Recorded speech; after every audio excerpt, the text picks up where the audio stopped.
মঙ্গলবার 16 জুলাই 1895। শঙ্কর অদিষ্ট আমাদের যাগযজ্ঞ উপাসনাদি করায়, তা থেকে ব্যক্ত ফল উৎপন্ন হয়ে থাকে। কিন্তু মুক্তি লাভ করতে হলে আমাদের ব্রহ্ম সম্বন্ধে প্রথমে শ্রবণ, পরে মনন, তারপর নিধিধ্যাসন করতে হবে। কর্মের ফল আর জ্ঞানের ফল সম্পূর্ণ পৃথক। সর্বপ্রকার নীতিধর্মের মূল হচ্ছে বিধিনিষেধ, এই কাজ করো এবং এই কাজ করো না। কিন্তু প্রকৃতপক্ষে দেহ মনের সঙ্গেই এগুলি সম্বন্ধ। সর্বপ্রকার সুখ দুঃখ ইন্দ্রিয়ের সঙ্গে অচ্ছেদ্যভাবে জড়িত। সুতরাং সুখ দুঃখ ভোগ করতে গেলেই শরীরের প্রয়োজন। যার দেহ যত উন্নত, তার ধর্ম বা পুণ্যের আদর্শ তত উচ্চ। এইরকম ব্রহ্মা পর্যন্ত, এই পর্যন্ত সকলের শরীর আছে, আর যতক্ষণ শরীর আছে ততক্ষণ সুখ দুঃখ থাকবেই। কেবল দেহভাব মুক্ত হলেই সুখ দুঃখ অতিক্রম করা যেতে পারে। শঙ্কর বলেন, আত্মা দেহহীন। কোনো বিধিনিষেধের দ্বারা মুক্তি লাভ হতে পারে না। তুমি সদা মুক্তই আছো। যদি তুমি পূর্ব হইতেই মুক্ত না থাকো, তবে কিছুই তোমায় মুক্তি দিতে পারে না। আত্মা স্বপ্রকাশ, কার্যকারণ আত্মাকে স্পর্শ করতে পারে না। এই দেহশূন্য ভাব বা বিদেহ অবস্থার নামই মুক্তি। ভূত, ভবিষ্যৎ ও বর্তমান সব কিছুর পরে ব্রহ্ম। যদি মুক্তি কোনো কর্মের ফল হতো, তবে তার কোনো মূল্যই থাকতো না।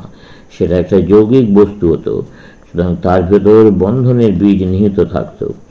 এই মুক্তি আত্মার একমাত্র নিত্য ভাব, তাকে লাভ করতে হয় না, সেটা আত্মার যথার্থ স্বরূপ। তবে আত্মার উপর যে আবরণ পড়ে রয়েছে, সেইটা সরাবার জন্য, বন্ধন ও ভ্রম দূর করার জন্য কর্ম উপাসনার প্রয়োজন। এরা মুক্তি দিতে পারে না বটে, কিন্তু তথাপি আমরা যদি নিজেরা চেষ্টা না করি, তাহলে আমাদের চোখ ফোটে না, আমরা আমাদের স্বরূপ জানতে পারি না।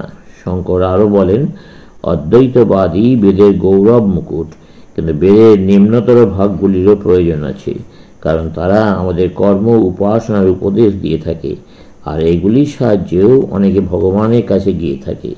তবে এমন অনেকে থাকতে পারে যারা কেবল অদ্বৈতবাদের সাহায্যে সেই অবস্থায় যাবে। অদ্বৈতবাদ যে অবস্থায় নিয়ে যায়, কর্ম এবং উপাসনাও সেই অবস্থাতেই নিয়ে যায়।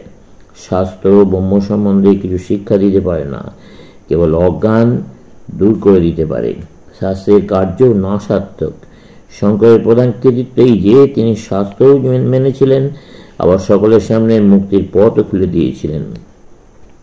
কিন্তু যাই বলো, তাকে এই নিয়ে চুলচেরা বিচার করতে হয়েছে। প্রথম মানুষকে একটা স্থূল অবলম্বন দাও, তারপর ধীরে ধীরে তাকে সর্বোচ্চ অবস্থায় নিয়ে যাও।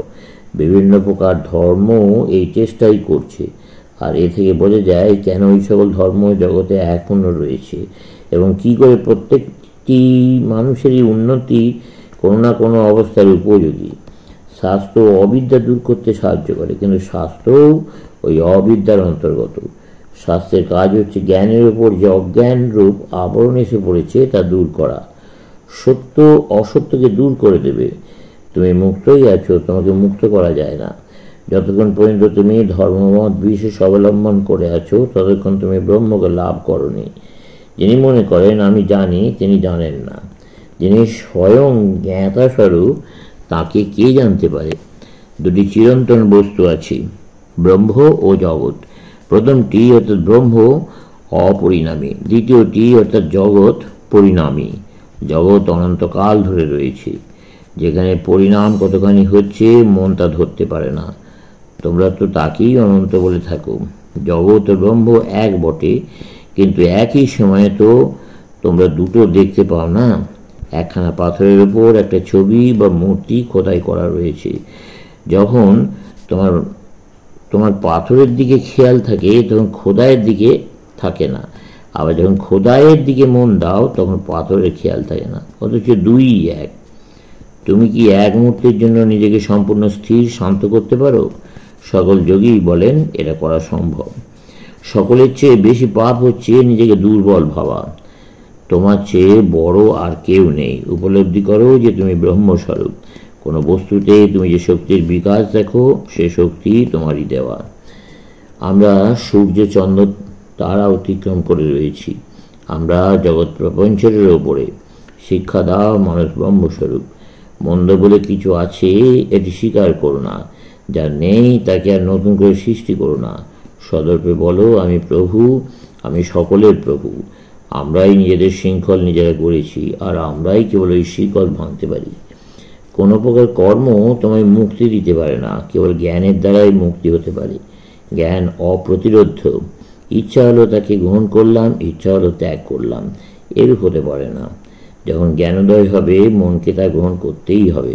সুতরাং এই জ্ঞান লাভ মনের কার্য নয়, তবে মনে ওই জ্ঞানের প্রকাশ হয়ে থাকে বটে। কর্ম বা উপাসনার ফল এইটুকু যে ওতে তোমার যে স্বরূপ ভুলেছিলে তা ফিরে পাও। আত্মা যে দেহ, এটা মনে করাই সম্পূর্ণ ভ্রম। সুতরাং আমরা এই শরীর থাকতে থাকতেই মুক্ত হতে পারি। দেহের সঙ্গে আত্মার কিছুমাত্র সাদৃশ্য নেই।